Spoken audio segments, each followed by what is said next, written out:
Que a graça do Senhor esteja contigo. Vamos dar aqui continuidade ao nosso curso de especialização em Teologia Protestante. E aqui eu vou ler para vocês o relatório de Eckre que ele teve com Lutero. Disse Eckre: Lutero nega que Pedro tenha sido chefe dos apóstolos. Declara que a obediência eclesiástica não se baseia no direito divino, mas que foi introduzida pelas ordenações de homens e do imperador. Nega que a igreja foi construída sob Pedro, sobre esta pedra, etc. E embora eu lhe citasse Agostinho, Jerônimo, Ambrósio, Gregório, Cipriano, Crisóstomo, Leão e Bernardo com Teófilo, contradisse a todos eles sem pestanejar, e disse que ficaria sozinho contra 1000, embora não fosse apoiado por ninguém, porque somente Cristo é o fundamento da igreja, pois nenhum homem pode pôr outro fundamento, defendendo ele então os gregos e os cismáticos, dizendo que, mesmo que esses não estejam sob a obediência ao Papa, ainda assim estão salvos. No que concerne às afirmações dos boêmios, disse ele que algumas de suas doutrinas condenadas no Concílio de Constança são muito cristãs e evangélicas. Por esse crasso erro, ele afastou de si muitos que antes eram os seus defensores. Entre outras coisas, quando o pressionei dizendo: se o poder do Papa é somente de direito humano e provém do consentimento dos crentes, de onde vem o hábito de monge que vestes? De onde tens a licença de pregar e de ouvir confissões de teus paroquianos? Ele replicou que era seu desejo que não existisse ordem de mendicantes, e disse ainda muitas outras coisas escandalosas e absurdas, que um concílio, visto constar de homens, pode errar, que não se prova pela Sagrada Escritura a existência de um purgatório. Tudo isso verifiquei, lendo a nossa disputa, visto que foi transcrita por relatores dignos de fé.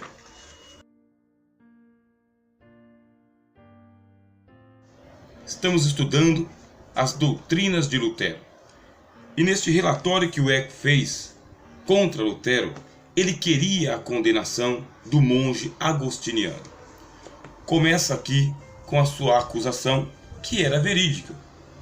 Isto é, Lutero realmente renegou que Pedro fosse o fundamento da igreja.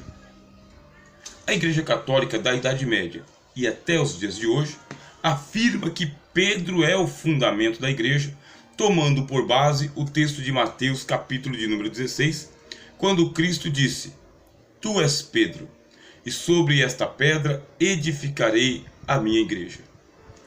A passagem é controversa, mas certamente Jesus não está estabelecendo Pedro como o fundamento da igreja. Mesmo porque até o próprio Pedro, escrevendo, disse: Cristo é a principal pedra de esquina, a qual os edificadores rejeitaram. Paulo, escrevendo aos Coríntios, disse: ninguém pode pôr outro fundamento além do que já está posto, Jesus Cristo. Nós sabemos que Cristo é a pedra de esquina, como Paulo escreveu aos Efésios, tendo Cristo como principal pedra de esquina e os apóstolos como camadas fundamentais sobre Cristo. Pedro não é o fundamento da igreja. Cristo é o fundamento da igreja. Mas eu preciso que você aprofunde cada vez mais o seu cristocentrismo, para que ele consiga colocar a igreja no seu devido lugar e Cristo na centralidade de todas as tuas doutrinas. Cristologia e cristocentrismo. Este é o cavalo de batalha da doutrina protestante. Falar sobre cristocentrismo custou a vida do apóstolo Paulo, que escreveu cansativamente a todas as igrejas, para poder defender o cristocentrismo. E não somente o cristocentrismo, mas a exclusividade de Cristo para a salvação e para a fundamentação da nossa fé. Este é um posicionamento radical. Cristo somente. Cristo sozinho. Cristo suficiente para a salvação e a perfeição de cada crente e de todos os crentes. Jesus sem apetrechos. Jesus sem acessórios. Jesus sem remendos. Jesus sem consertos posteriores. Cristo somente. A acusação de Eck contra Lutero começa por aqui. Ele estava negando que Pedro tinha sido chefe dos apóstolos, negou que a igreja tenha sido construída sobre Pedro. Ele citou muitos pais da igreja para fundamentar a sua contratese, porque Lutero tinha as teses, e ainda assim Lutero os refutou a todos e disse que ele se colocaria contra 1000, porque a sua consciência estava cativa da palavra de Deus. É neste momento que eu quero trabalhar com você, meu irmão, minha irmã, que está participando comigo deste curso de doutrinas protestantes. É um curso de aperfeiçoamento. Quero trabalhar com você um dos princípios da reforma, que é a dificuldade que nós evangélicos temos hoje de estabelecer a Escritura somente como o nosso guia de fé e prática.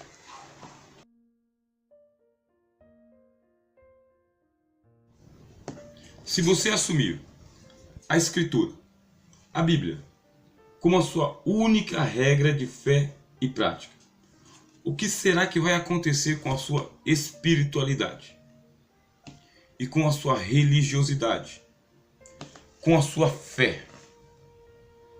Olha, vai acontecer uma depuração, assim como aconteceu com Lutero e com os reformadores e com todos os cristãos biblicistas.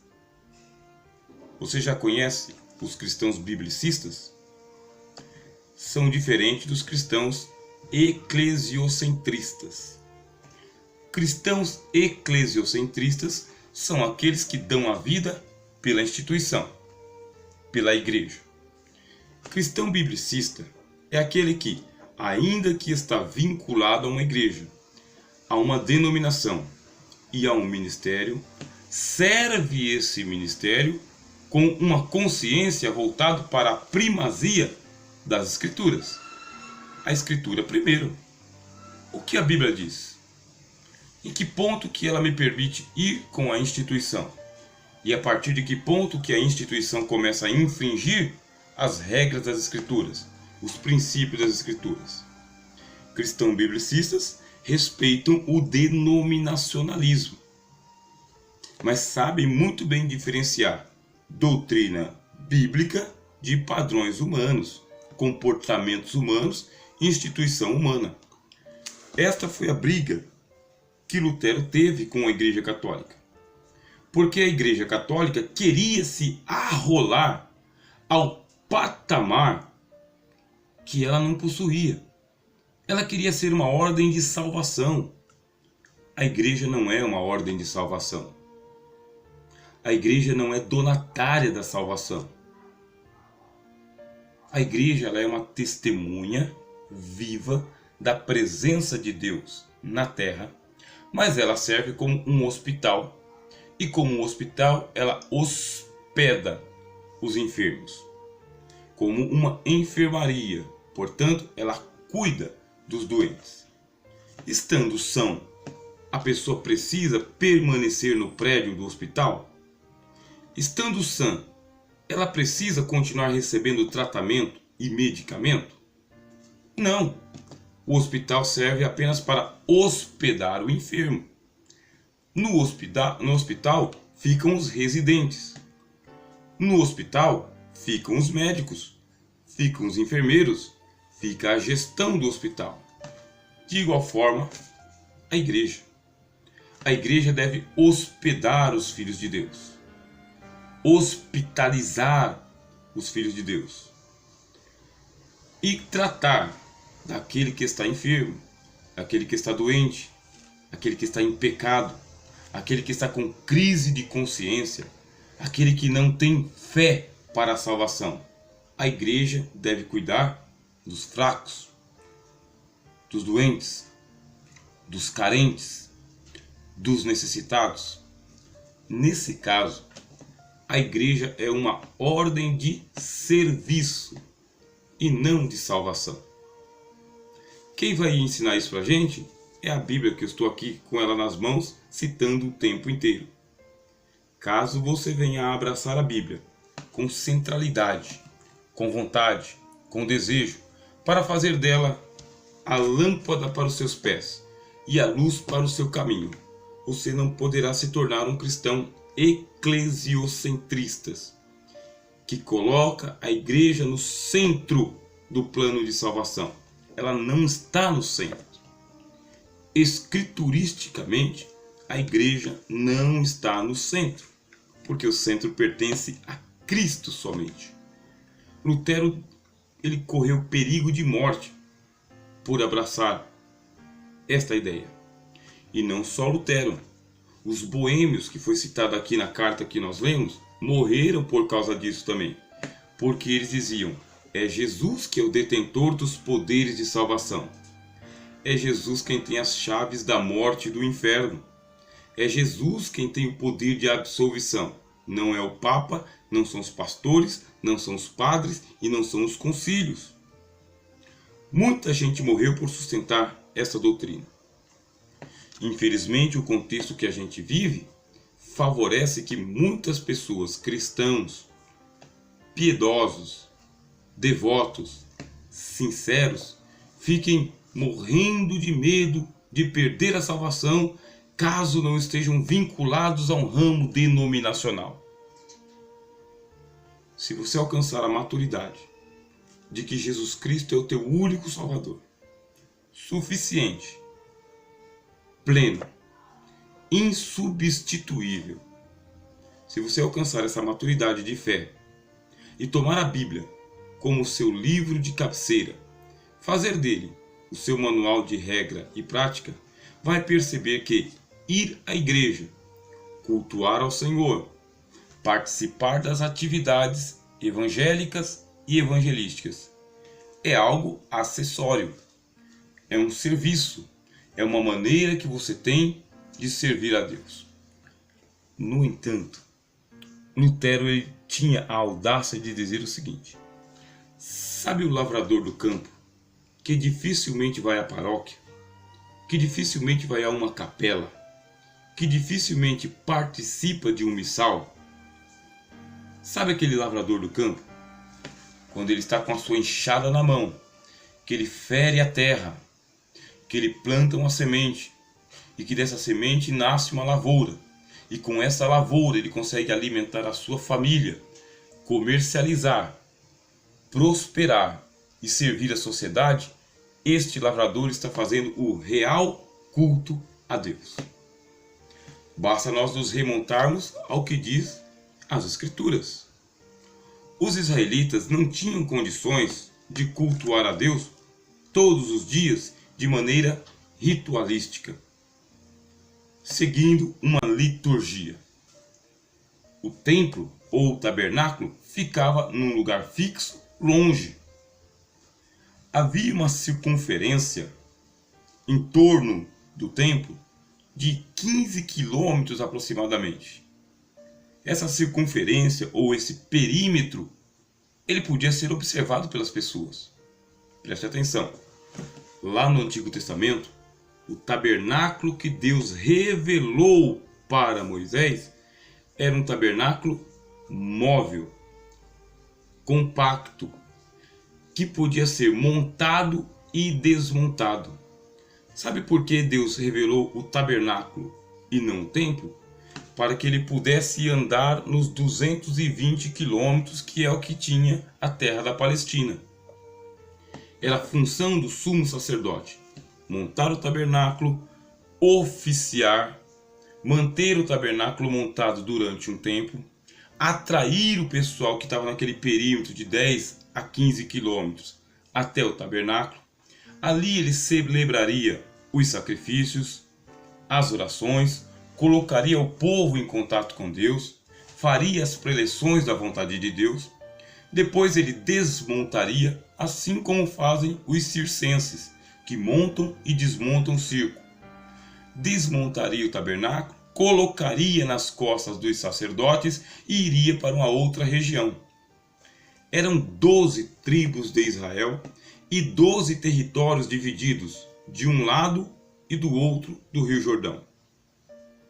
Não era uma faixa de terra muito extensa, 220 quilômetros entre o norte e o sul, entre o oriente e o ocidente.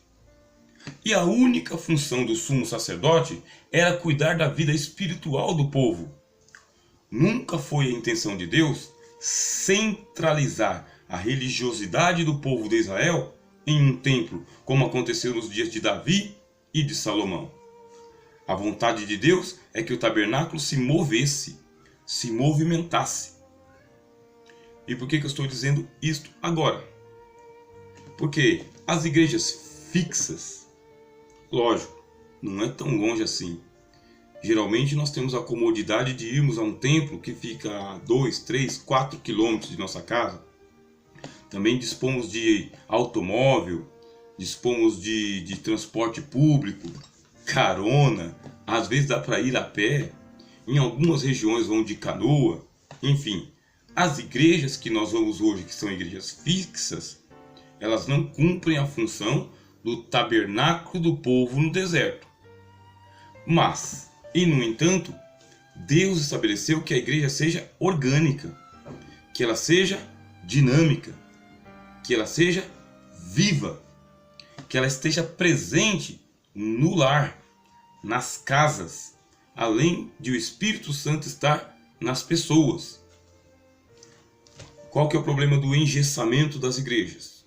O problema é que ela levanta um prédio, assim como Davi e Salomão fizeram com o templo lá em Israel, e exige que as pessoas venham até o templo, e as pessoas não podendo ter esse ritmo cotidiano, costumeiro, rotineiro de ir até o templo, acabam se afastando da vida com Deus. Ou vão e se engessam, ou não vão mais. Bom, eu quero que você entenda que nesse curso de especialização, que a consciência de Lutero é tornar a vida cristã dinâmica, em contato direto com o sublime, com o Altíssimo, com Deus somente. E a igreja não pode ser o impeditivo para isso. Se ela se arrola a um patamar que não lhe cabe, a uma missão que não lhe cabe, ela não faz aquilo que lhe cabe, que é servir como hospital. Bom, Lutero ele se levantou contra a hegemonia do prédio romano, da igreja estatizante do jeito que era, e ele começou a colocar as escrituras como tendo primazia sobre a consciência. E continuou dizendo: o lavrador do campo está adorando a Deus. A mãe cuidando de seus filhos, mesmo que não vá à igreja, se ela cuida como mãe, está adorando a Deus. O rei, com a sua coroa na cabeça e garantindo a paz e a prosperidade da sua nação, está adorando a Deus. Ser igreja agora é uma questão de pessoalidade, de consciência, de conhecimento direto de Deus pelas Escrituras, retirando o aparelhamento religioso. Olha que pensamento extraordinário. Bom, aí Lutero foi colocado no canto da parede. Escuta, mas nós estamos aqui em guerra contra a igreja grega, porque a igreja grega não reconhece a primazia do Papa como sendo o chefe da igreja. Eles estão salvos? Lutero disse: sim, eles estão salvos. Mas eles foram excomungados. Eles não fazem parte da nossa igreja. Eles estão perdidos. Lutero disse: não, não estão perdidos, porque Cristo é o cabeça da igreja e não o Papa. Não existe uma autoridade suprema na terra sobre os crentes. Nós temos que tomar essa consciência para nós. Somos cristãos em Cristo ou somos cristãos na autoridade eclesiástica. Ou você assume o seu lugar ao lado da cruz de Cristo, ou Cristo não te serve. Olha que radicalidade que o pensamento protestante pode propor para você. Pode te libertar. E aí se cumpre a palavra que diz: então conhecereis a verdade, e a verdade te libertará. O inquisidor, o relator, o perquiridor deste século, perguntou para Lutero: e os boêmios que foram queimados lá na estaca? Foram condenados como hereges? Lutero disse: pela consciência do sacerdócio universal, estão salvos. Eram evangélicos, Cristo os recebeu na glória. Essa afirmação ela exige muita coragem, muita audácia. Lutero escreveu 95 teses para refutar o catolicismo romano medieval. Nós estudamos duas. Aqui vai mais uma. Lutero, ele disse: o Papa não tem o desejo e nem o poder de perdoar quaisquer penas, exceto aquelas que ele impôs por sua própria vontade ou segundo a vontade dos cânones. Preste atenção. Eu glorifico a Deus por você que está acompanhando o nosso curso. Preste atenção. O Papa era inventor de pecados. É o que Lutero está dizendo aqui na quinta tese. O Papa não tem o desejo e nem o poder de perdoar quaisquer penas, exceto aquelas que ele impôs por sua própria vontade. Olha o poder libertador das Escrituras. Alguém diz: isto é pecado. Deus condena. Deus te lançará no purgatório. Deus te condenará ao inferno de fogo eterno. A menos que... Aí ele coloca um preço. Lá vai você, de posse da sua Bíblia, investiga de Apocalipse a Gênesis, estuda os apóstolos, lê Jesus e não consegue encontrar nenhuma condenação imposta pelas Escrituras para aquilo que disseram que é pecado. Aí você pensa consigo mesmo: é pecado ou não é pecado? A Bíblia não condena. O Senhor nada falou. Os apóstolos não ensinaram. Mas esse aí, em nome de Deus, diz que é pecado. E para eu perder esse pecado, para eu não ser condenado por esse pecado, eu tenho que pagar uma determinada penitência, um voto ou qualquer outra coisa. Ficarei com quem? Com os concílios? Com os padres que erram? Com esse perdulário da fé? Ou vou ficar com a minha consciência e as Escrituras? Bom, nesse ponto eu tenho que admitir o seguinte: a grande maioria de pessoas fica com a consciência culpada e não se apega às Escrituras. Assim fica fácil. A pessoa inventa um pecado e depois, quer dizer, ela inventa um produto, coloca o preço que ela quiser e você é obrigado a pagar. Lutero fala aqui, o Papa não tem o desejo de perdoar esses pecados.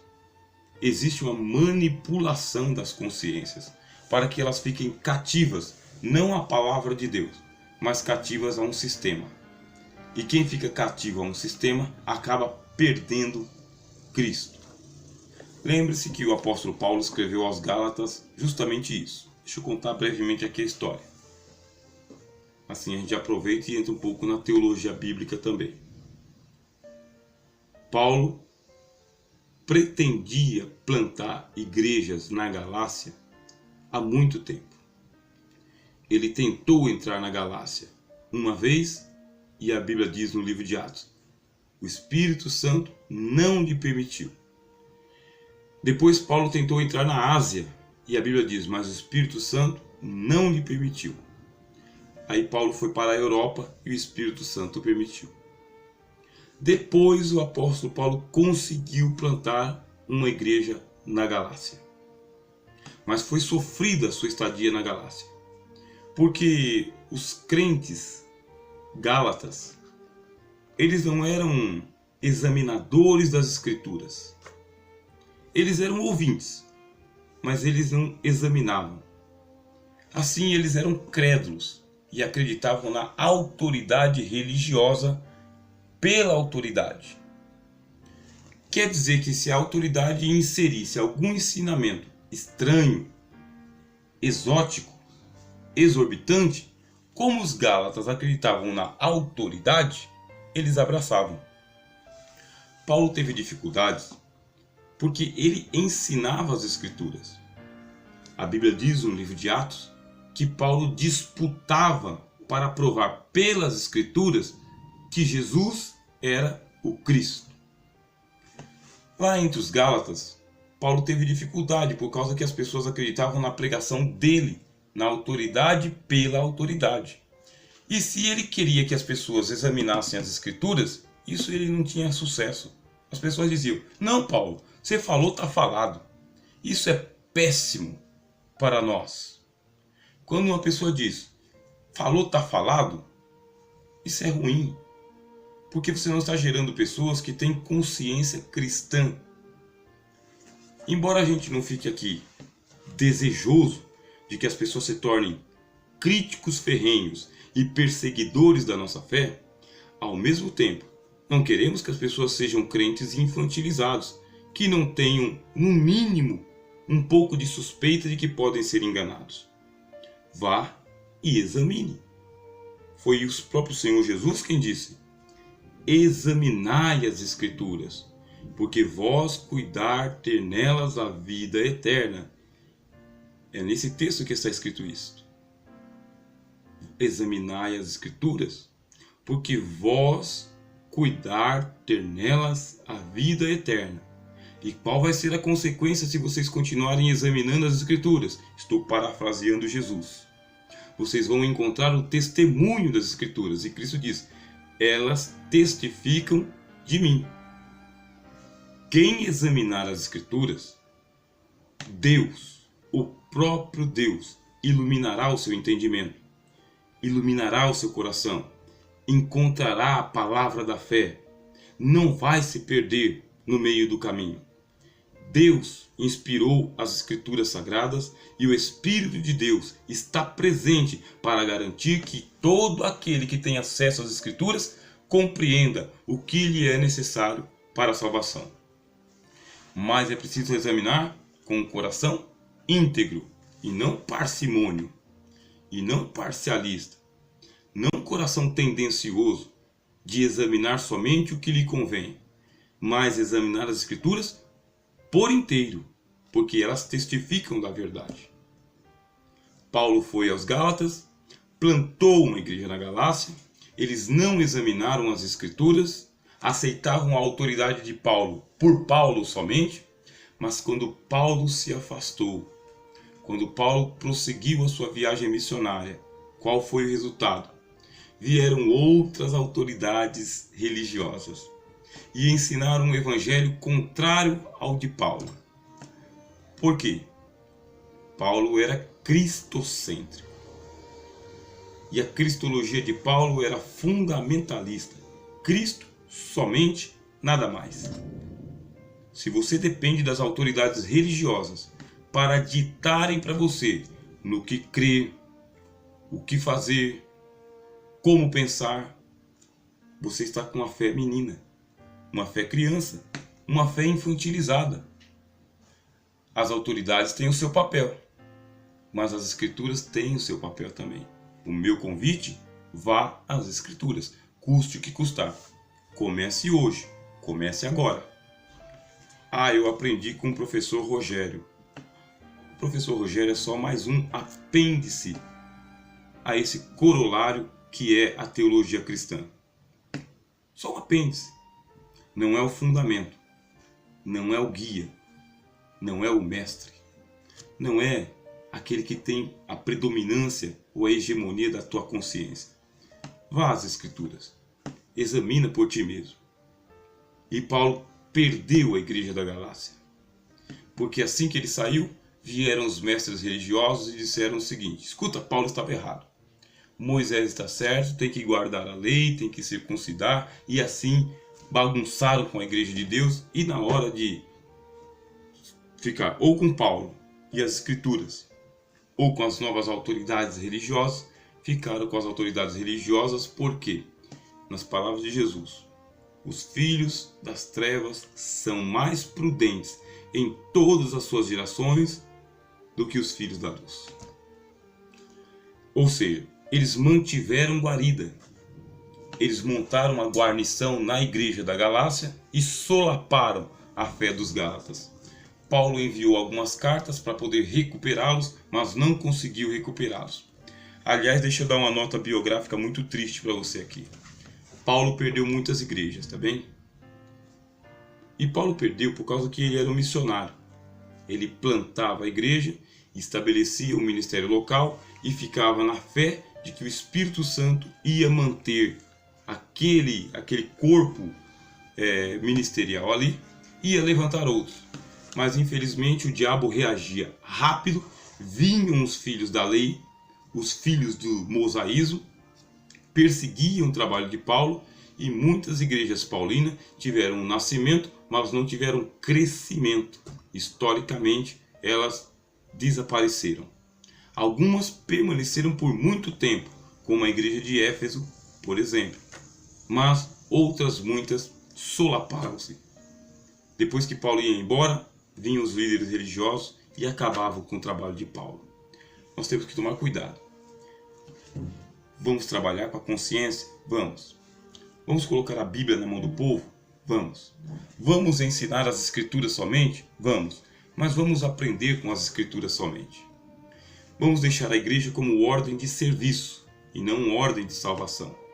E não vamos inventar pecados, porque é isso que o autoritarismo eclesiástico faz. Cauteriza a consciência da pessoa, dizendo que ela não pode fazer isso e aquilo porque é pecado, quando na verdade não é pecado. Aí fica fácil. Eu estabeleço um produto, coloco o preço e a pessoa tem que pagar. Se ela não pagar, ela fica em dívida. Quando que um de nós vai ter a ousadia de dizer igual o apóstolo Paulo: nenhuma condenação há para os que estão em Cristo Jesus, que não andam segundo a carne, mas segundo o Espírito. Quem de nós terá essa ousadia de escrever, ou no mínimo de anunciar claramente para a igreja, que não pesa condenação sobre os cristãos que estão em Cristo, cuja consciência foi lavada pelo Espírito Santo, que não há pecados pelos quais nós devemos prestar contas a Deus, porque o Filho de Deus já se manifestou, já morreu na cruz, já retirou o peso do pecado e a condenação do inferno. A cristologia de Paulo e das Escrituras do Novo Testamento colocam o cristão assentado em lugares celestiais em Cristo Jesus. Ter a cabeça tomada pela consciência cristã é bom. Agora, conviver com o sistema religioso é difícil. Ainda mais quando você percebe que grande parte do ministério é composto de meninos, que cuidam de meninos. Eu não falo contra a igreja, tá bem? A minha fala não é contra a igreja, mas sim contra a predominância da infantilização, ou da infantilidade. Também a gente não pode ter uma igreja seca, tá bom? Uma igreja sem devoção, uma igreja sem piedade, uma igreja sem graça. Temos que ter uma igreja sadia, que ensina a palavra de Deus, que ensina a comunhão entre os irmãos, mas que deixa o cristão livre para ter um encontro com Deus, comunhão com Deus, para servir a Deus. Deixa o cristão leve, não leviano, mas leve. Não impõe sobre ele uma condenação que não existe mais. E não lhe faz exigências absurdas em nome de Deus, sendo que nem o próprio Deus faz essas exigências. Vamos ver aqui mais um das teses de Lutero. E assim eu já vou terminando. Os sacerdotes, que, no caso de morte, reservam penas canônicas para o purgatório, agem ignorante e incorretamente. Veja só que desperdício de tempo. Os sacerdotes, diz Lutero aqui, no caso de morte, reservam penas canônicas. A pessoa já morreu. E as escrituras dizem que a morte é o fim dos pecados. Está escrito: o salário do pecado é a morte. Quando a pessoa morre, ela quita as suas dívidas com o pecado. Por que Jesus se ofereceu na cruz por nós? Para tirar os nossos pecados, para que o cristão seja injustiçado pela morte. Isso aqui é um ponto teológico. Preste atenção. A pessoa está em pecado. Acompanhe o raciocínio. A pessoa está em pecado. Está sem Cristo. Está em pecado. Ela vive 20, 30, 40, 50, 60, 70, 80 anos em pecado. O que aconteceu com a dívida dela? Se avolumou, cresceu, aumentou, se acumulou. Está com 80 anos de pecado. É uma dívida enorme. Ela precisa zerar essa dívida. O que Deus... Isso aí não depende de mim, de você ou de qualquer sistema religioso. O que Deus impôs como pagamento pelo pecado? A alma que pecar, esta morrerá. Quita a dívida com a morte. A pessoa vive lá 20, 30 anos e morreu pelo pecado. O salário do pecado é a morte. Paulo, escrevendo aos Romanos, capítulo 6. Agora, você é cristão. Você não tem condições de quitar essa dívida. Você abraça Cristo. Você se abraça a Cristo. Você implora a Cristo que lhe perdoe os pecados. Mas quem pode perdoar pecados? Pergunta o Evangelho.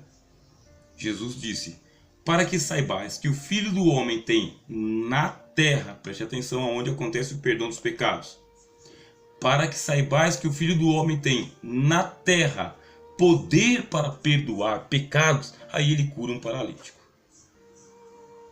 É na terra que acontece o perdão dos pecados. E o que é perdão? O perdão é a quitação da dívida. O perdão é quando a dívida é contemplada, a dívida é medida, a dívida é pesada e a dívida é perdoada, extinta. Com o perdão, acaba-se a dívida. Agora que você abraçou a Cristo e Ele lhe perdoou, não há mais pecados sobre você. Você não tem mais pecados para prestar contas a Deus. Não tem. Isso é evangelho. Isso é escritura. Não é religião, não é filosofia. Não é uma invenção sistemática. Isso é evangelho. Cristo disse ao paralítico, que eu acabei de citar: tem bom ânimo, filho. Perdoados estão os teus pecados. Tua fé te salvou. Acabou a dívida. Ainda assim, depois de perdoados, o cristão morre. O crente morre. É injusto que isso aconteça. Quando a morte ela vem pegar um crente, um cristão salvo, ela está cometendo uma injustiça. Porque o salário do pecado é a morte. Mas Paulo diz: mas o dom gratuito de Deus é a salvação eterna por Jesus Cristo, o nosso Senhor. O que acontece na hora da morte é que o cristão ele é recolhido por Deus. Ele é agraciado por Deus. Ele é ressuscitado por Deus em estado de perfeição, de inocência e graça sobre graça. Não por seus méritos próprios, pessoais, porque desses a gente já abriu mão, mas pelos méritos daquele que nos abraçou, que nos perdoou. A morte comete uma injustiça contra o cristão, contra o Filho de Deus. E essa justiça, ela é reparada pela graça de Deus que se manifestou em Jesus Cristo. O cristão não leva pecados para o outro lado, como ensinava o catolicismo romano e como ensina até hoje. O Papa inventou o purgatório para pesar na consciência dos cristãos. Purgatório não existe. Nenhuma condenação há para aqueles cujos pecados estão cancelados por fé somente em Cristo. E com a injustiça da morte, Deus intervém com a ressurreição de Jesus, e Paulo diz: aqueles que creem no Senhor Jesus participam da ressurreição de Jesus. Deus tornará a trazer todos aqueles que dormem em Cristo. A ressurreição de Jesus não é uma reparação da injustiça. Muito pelo contrário. A ressurreição de Jesus é uma manifestação da graça de Deus. É a justificação. Eu preciso que essas palavras fiquem bem fixas na sua mente. Você que está participando do nosso curso de especialização em teologia protestante. Por quê? A ressurreição de Jesus não é uma reparação da injustiça que o cristão sofre por morrer. A ressurreição de Jesus é para a justificação daqueles que têm fé nele. Nós vamos trabalhar o tema da justificação pela fé somente. Se você não entendeu ainda, para mim finalizar, eu vou dizer o seguinte. Uma pessoa foi perdoada. De repente, chega a promissória para ela pagar. Aí ela diz, mas essa dívida não foi perdoada? Foi perdoada. Então como que eu tenho que pagar essa promissória ainda? Ah, não sei, tem que pagar. Mas ela não existe mais. Ah, mas você tem que pagar. Mas eu fui perdoado.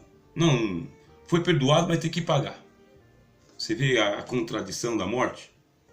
Se você já foi perdoado pelos seus pecados, se Cristo morreu por você e você crê, a Bíblia diz, a tua fé é imputada como justiça para você. Deus toma a sua fé e coloca no lugar da promissória. A promissória sai. A justiça da fé fica. Não há mais condenação. Deus não pode cobrar a dívida de novo, porque ela não existe mais. Chega a morte, e a morte não encontra a promissória. Mesmo assim, ela quer cobrar a dívida. A morte fica devendo para Deus. E com a morte devendo para Deus, aí mudou de figura. Já não é mais você que deve, é a morte. E agora quem tem que se virar com Deus não é mais você que está justificado. Quem tem que se virar com Deus é a morte que te levou injustamente. O que faz Cristo? Pega você que foi injustiçado pela morte e te ressuscita. Você ressuscitou. E coloca você num lugar de glória, de honra, de justificados. O autor aos Hebreus fala que você está entre os espíritos dos santos aperfeiçoados. Bom, nós temos que continuar o nosso estudo, que ficará muito longo se a gente continuar tese por tese, porque eu ainda tenho que falar sobre o Ulrico Zwingli. O Ulrico Zwingli também foi um reformador, não veio no mesmo naipe que Lutero, mas também é importante, porque de Ulrico Zwingli vai surgir uma figura chamada João Calvino, que também vai ocupar muitas horas do nosso estudo. Eu sou o professor Rogério de Souza e é uma satisfação participar com você desse curso de aperfeiçoamento em teologia protestante e peço a você, ore por mim, ore pelas pessoas que estão participando desse curso, divulgue para outras pessoas também, porque a reforma não morreu lá com Martinho Lutero, está viva até hoje no Espírito de Deus, em nome de Jesus.